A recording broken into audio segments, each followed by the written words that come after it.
too loud. Thank you to the College of Nursing for giving me this honor. A few years ago, I could have never pictured myself here, graduating from an incredible school with my Bachelor's of Science in Nursing and my future wide open ahead of me. With two amazing kids, a supportive and very understanding partner, which potentially should be criteria on admission.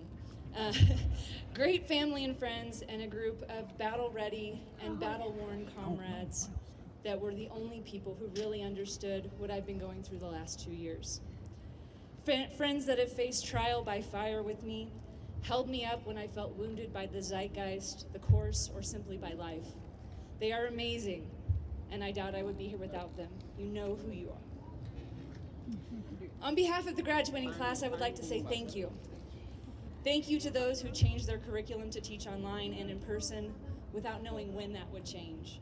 Those who fielded countless emails, and those who continued to encourage us because they had been there before. To our professors, clinical scholars, and instructors, and to our preceptors, thank you for gently guiding us, being empathetic to our tears and breakdowns, which were many, and sometimes giving us a good metaphorical shove. Sometimes we needed a physical one in clinicals too. To our families, chosen families and friends, thank you for letting us cry and vent. Thank you for not letting us give up on ourselves in our darker moments. Thank you for making us stop to eat, sleep, and laugh a little. And thank you for sitting for hours while being recorded while we said, oh wait, I missed GI, we have to start over. We would not have made it without your support, encouragement, love, faith, and internal organs.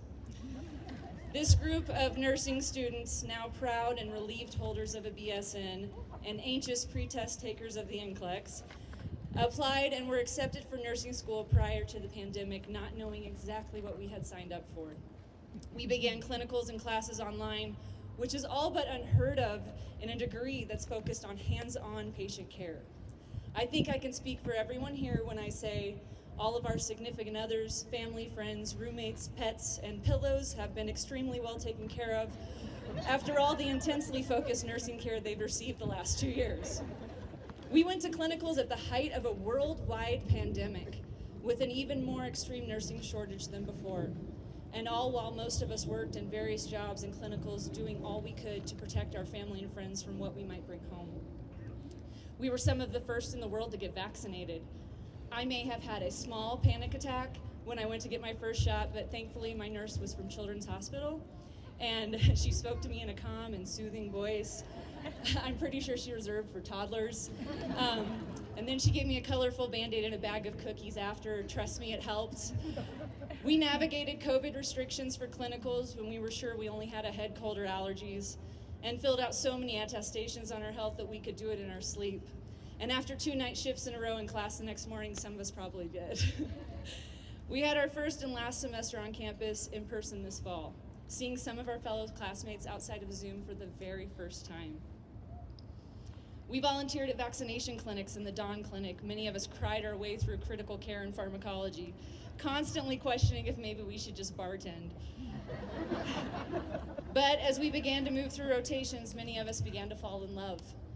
Each time we would finish a block, I would hear someone say they knew what they were doing now. They found their love, their passion. Then there came the semester when we had pediatrics and OB. Rough one. I, along with some of my parent and non-parent classmates, were slightly terrified. I kept my kids alive, but this was a whole new ballgame. Now we had to take care of little humans and the people giving them life. I wasn't sure I would make it unscathed through my first circumcision, stuck in the corner between the baby and the sterile field, or my first C-section where I asked my preceptor if I could leave if I needed to. She smiled and told me yes and asked me if I'd passed out before. I informed her this was my first experience, so we'd see how it went. I kept my knees bent, my back against the wall, and maybe a little sweaty, but I made it through the circumcision and was surprised to find myself craning for a better view as the C-section was performed. We have been privileged to witness the starting and ending of life, and some of the sadness, hope, joy, and frustrations of healthcare. Nursing school has taught me so much, but one of the major lessons was that I can make it through anything. It gave me confidence in myself and my capabilities, even though I have been pointedly asked to no longer use acronyms at home. We move into our future with some debt, a load of evidence-based information, a fueled passion, compassion, and hope. We have hope that we can make a difference not only in nursing and healthcare, but in people's lives. If I can make one person's life a little better, I will count myself successful. This is a graduating class of people who care, sacrifice, and heal, not just with nursing care, but with words and empathy. With that in mind, I felt compelled to say something. I had already gotten approval for my speech before recent events, and I apologize for going off script, but I would be remiss if I did not. Over the years, my soul, spirit, and mind have been beaten and bruised by the atrocities that have occurred in our country. And I struggle not to become numb to the inundation of violent, hateful actions against people who are simply living their lives. I force myself to remember that living in the wake of senseless violence and in fear is not normal nor defensible. Thoughts and prayers are trite when our world is robbed of life, and moments of silence asinine when that silence is deafening for those who now live without a piece of their heart. We as human beings, the great unifier, need to start doing what is best for our fellow person and the exhausted and thrashed spirit of our country, and remember that we are not just individuals. We are a collective of souls that overlap into each other's worlds, giving us a powerful responsibility to each and every person that lives and dies on this planet. I can only surmise that collectively we have misplaced our humanity for each other, and it is time we find it, cultivate it, and begin to use it in force for the greater good to prevent any more senseless loss. Amen.